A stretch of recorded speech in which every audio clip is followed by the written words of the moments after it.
It looks like Sesko to Arsenal is happening. And I don't know how to feel about it. We've needed a striker for so long. We've needed a striker since Aubameyang left, let's face it. And we've spent the last few months playing Marino up front. We've got Havertz. Jesus is set to leave at some point. Is Sesko the answer? I don't know. This is the thing, okay? Hindsight is fantastic. In a couple of years, we might look back and go, Sesko, what a deal that was. Or we might look back and go, Gyökeres, he went to, just let's say for argument's sake, he went to Liverpool and absolutely smashed it. We should have signed him. And I'm really, really scared that that's going to happen. The way I've seen the whole Sesko versus Gyökeres debate, obviously Isak was in there until Newcastle got Champions League football. That's not going to happen. I've always seen it as Gyökeres is kind of like the real deal now.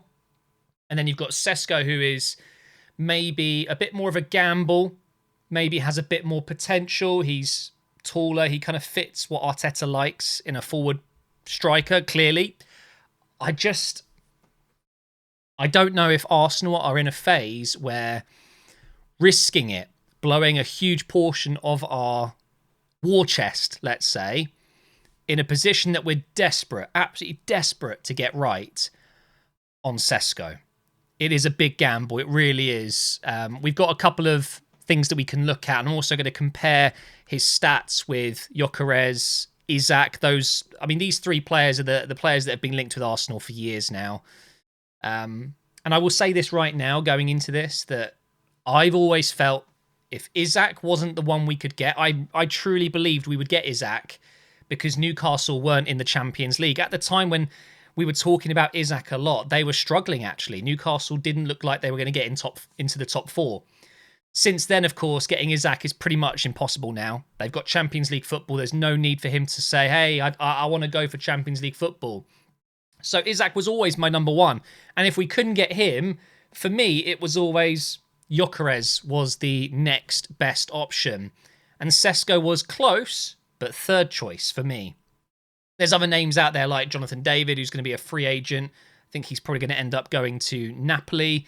There is Osimhen. There's a few other names, but these are always the three names that everyone talks about. And here, follow AFC Stuff, by the way, fantastic Twitter account or X account. Arsenal have had an agreement with Benjamin Sesko on personal terms. The club is now in negotiations with RB Leipzig. See, this is why I don't believe in anything I see online. £93 million is an outrageous price. There is absolutely no way that was ever going to be true. And if it was true, there's no way Arsenal would pay that. When Gyökeres is reportedly available for 60 to 65 million, no chance. But 93 million, it's a load of rubbish, and that Leipzig would be prepared to do a deal for less. It's been talked about by many journalists. I think even the big one, Fabrizio Romano, has talked about it. It does seem like it's going to be happening.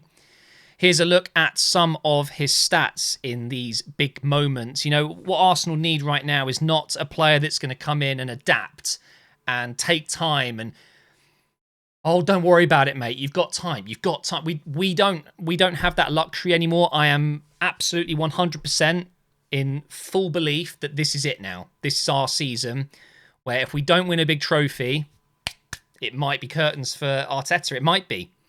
So in these big moments, you need big strikers. And to be fair, Sesko has some decent numbers here. He's got 2 against, it's goals and assists, 2 up against Juventus, 3 against Bayern, 4 against Napoli, 3 against Dortmund, 1 against Atletico Madrid. And he's just 21 years old, it is impressive. It is. But it doesn't mean he's going to be able to do it forevermore and consistently. I mean, football's a weird sport like that. And it's so confidence-based. I can only imagine the scenes if we blow, let's just say it's £70 million on Sesko and he doesn't score for 10 games. Can you imagine? Can you imagine how he's going to be feeling? And then when you come up against the teams like City, Liverpool, is he going to continue this great, I don't want to call it a run, but this great stat of scoring and assists in big games? I don't know. What I've done is I've looked up some different stats. This is the first one we can take a look at here, where we're just directly comparing Sesko and Gyökeres head-to-head, both 33 appearances here, and look at the difference. Now, what I will say, of course, you do need to take into account that we are looking at a player that's playing in the Bundesliga, which for me is one of the strongest leagues in the world. It's definitely a top 3, top 4 league. And we're then looking at the Portuguese league, which is a good league. It's a high standard, but it's not top 5, top 6. Is it top 10? Yes, but I mean, the level of the play in Portugal is good, but it's not the same as the Bundesliga. Let's be completely transparent and honest here.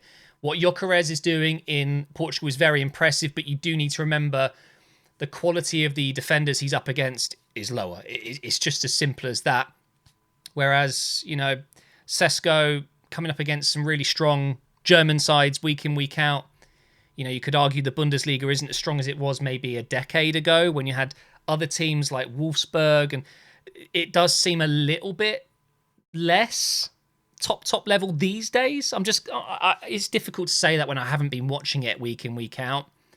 But does anyone agree with me that maybe it's not quite as strong as it once was 10 years ago, 5 years ago? So when you look at 39 goals to 13, 7 assists to 5, so many more shots per 90 minutes, conversion rate is considerably better, and better passing, better dribbling. He's got a much higher Who Scored rating, which actually Who Scored is quite a good source for ratings. They do have quite a good, strong algorithm to really determine these things. Again, young, going into prime. And this is another thing we've got to talk about because, as I said a moment ago, this is like a project player and this is a right now player. Potentially, you've got to remember he hasn't done this at the top level in the Premier League. He's done well in the Champions League, though, which is a good thing. But you're looking at a player that's just starting now, going into his absolute prime. He's not old. I've been seeing people saying 27's too old. I'm the one who's been playing career mode for so long, and even I would say 27 is a perfect age. It's an absolutely perfect age to sign a striker. I truly believe that Gyökeres being 27 is a positive thing, not a negative thing. Sure, he's not going to be at Arsenal for 10 years if we were to sign him, because of course he won't be here at 37. But it's not what we're looking for right now. I strongly believe that for once we need to drop this strategy that we've had for a while now of signing younger players that can grow into superstars. It's a fantastic way to build a club and to set foundations well, and also earn good money. If you can sign a player cheap and then sell them on for more, fantastic. But this is different. It's different now. We quite literally have to win a Champions League or a Premier League next season. I don't think an FA Cup or a Carabao Cup is enough to save what this project is meant to be for Arteta. Obviously, context matters, and we'll see what happens with situations that pop up with injuries and whatever, but this just feels wrong to me. I can't quite put my finger on it. There's something about Sesko that doesn't just... I don't know. We've got some more stats that we can look at here. This includes Isaac, and what you're seeing here, again, is, unfortunately, Sesko coming out as the weakest option. The thing that Sesko does bring, and you can see it here, he's definitely the best player physically in the air. Okay, not ground duels. We're not talking, pure muscle holding off players. I'd actually say Gyökeres is probably the best for that. But in terms of winning headers and aerial duels, then of course, Sesko being 6'5", he's the strongest in that way. We can have a look at his defensive contributions. Obviously, it's not a very important one, but when you defend corners, it's important you have height as well. And he comes out equal with Gyökeres there. Obviously, what you want to look at in general is the scoring stats, right? What are these guys? They are strikers. They are goal getters. And he literally comes out bottom on every single stat here, which is worrying. Some people saying that Isaac is injury prone, yet he's played more games than any of these three. He's also... He's leading in a couple of stats here, but Gyökeres just blows him out of the water. Again, playing in a slightly weaker league, but still, it's worth noting. Passing is definitely a weakness of Sesko. I've seen multiple fans of RB Leipzig or just fans of Sesko in general saying that he's a great finisher, he is a good player, but he cannot link up play very well. Luckily, he is young, so he can work on that, and I'm guessing that's what Arteta is hoping he can achieve with Sesko to build the overall package. We can have a look at the...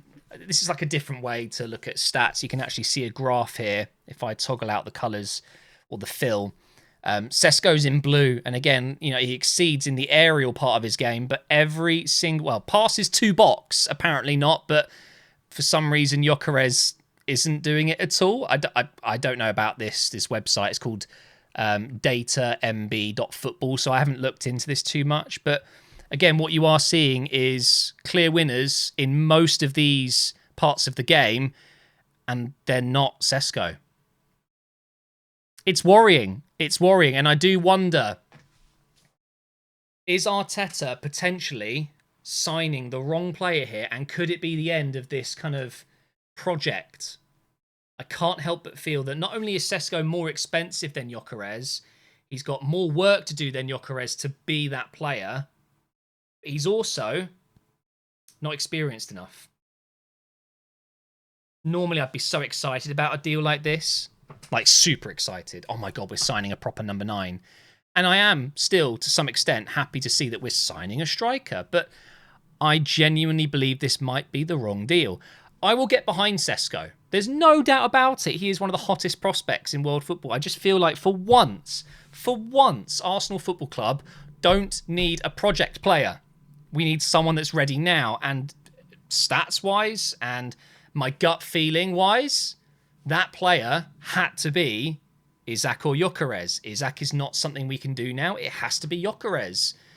And I think that this could be Arteta's downfall. And I love Arteta so much. A lot of people just go on and on and on about the fact that we haven't won anything. We haven't won any big trophies recently. I get it. But what you've got to see as well is off the pitch, the bigger picture. I am now so proud to be an Arsenal supporter. Over the last few years, it's been so much better to support this club. It's difficult right now because of what happened this season with other teams winning trophies like Chelsea, like Spurs. But in general, 10 years ago, I wouldn't have dreamed of where we are right now. Semi-finals of the Champions League, you know, second place in the Premier League 3 years in a row. That is huge for Arsenal Football Club since the golden era, the Invincibles era, where we've been a comedy club for so long. So I back him. But I'm worried about this one. We've still got, hopefully, more than enough money to bring in a left winger. So my hope is that we're going to bring in an absolute killer, an animal, a player that's going to get 15, 20 goals in a season. Because the way I see it, Sesko has not been scoring 20 goals a season. But he's going to have to. Can you imagine if we get to January, February, March, we're nowhere near the top of the table. Sesko's got less goals than Havertz. I mean, it could be that Havertz is still going to be our starting striker, and that's why we're not signing Gyökeres, because Arteta has so much faith in Havertz being our number 9 that Sesko is actually just going to be an addition to the squad, not the striker. I can't get my head around that. Havertz has been a great player for us, but he's not winning us the title, is he? Kai Havertz will not win us a Premier League. This was our chance, and I feel like we might be blowing it. But, like I said, I'm going to get behind him. I still like Sesko. I still want someone like Sesko, but I just feel like maybe the timing's off. I'd love to know your thoughts down below. Leave a comment, and I will see you next time.